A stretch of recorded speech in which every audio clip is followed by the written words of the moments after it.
택시 연쇄살인마 온보연입니다.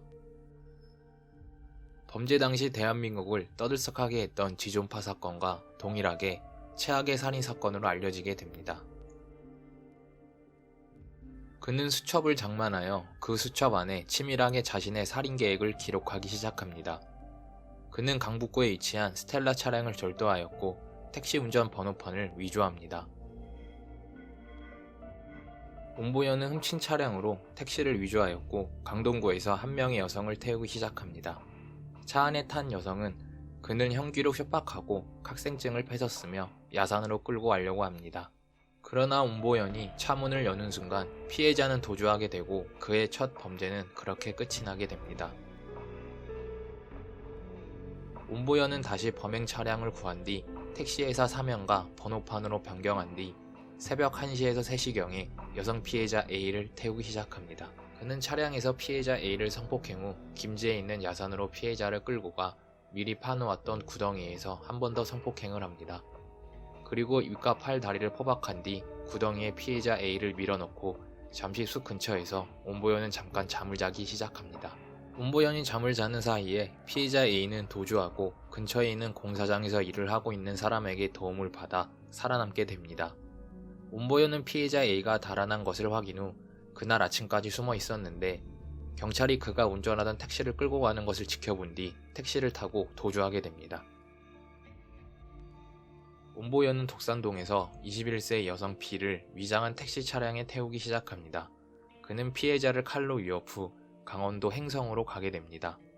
피해자 B를 성폭행 후 나무에 포박하였으며 당시 그는 친구를 데려오겠다고 말한 뒤 2차 범행을 하러 산을 내려가나 피해자는 포박을 풀고 도주합니다. 저녁 8시 30분 양재동에서 피해자 C를 태운 후 칼로 위협하여 전날 피해자 B를 포박했던 강원도 행성으로 이동합니다. 그러나 피해자 B가 포박을 풀고 도망간 것을 확인한 온보연은 피해자 C를 삽으로 폭행 후 도주합니다.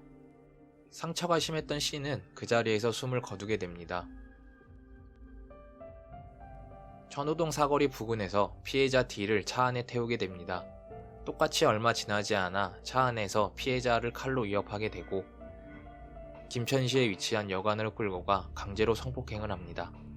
피해자 D는 당시 온보연의 말을 거절하지 않고 매우 잘 듣게 됩니다. 대화를 해본 온보연은 D가 자기의 집안의 가장이므로 가족을 돌봐야 된다고 말하게 됩니다.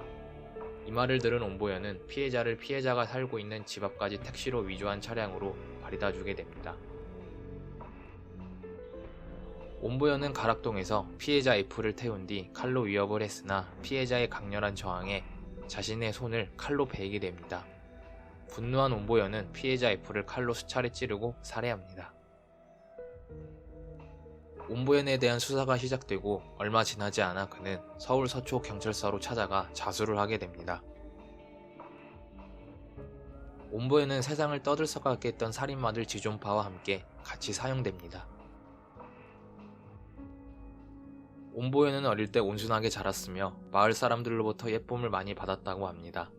그는 어린 시절 자신의 아버지가 어머니를 폭행하는 모습을 보고 자라오게 되고 아버지에 대한 분노를 품고 있었습니다.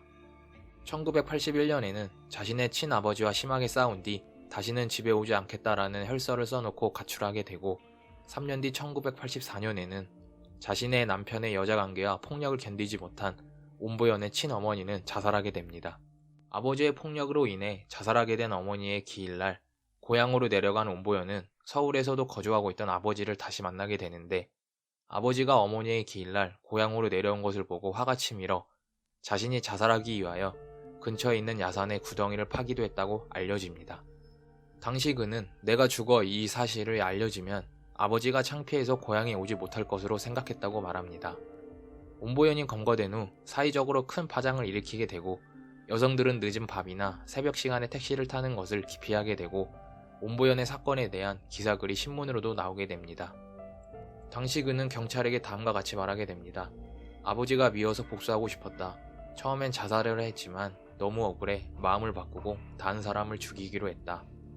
영상 처음에서 나오게 됐던 그의 범행 수첩에는 범행을 하기 위한 치밀한 계획뿐만 아니라 자신의 다짐도 기록하게 됩니다. 나에게 부모, 형제, 친척이 있었던가. 영원히 용서할 수 없는 마음. 이렇게 해서라도 복수라 말할 수 있겠지. 철저히 살인마로 변신하겠다.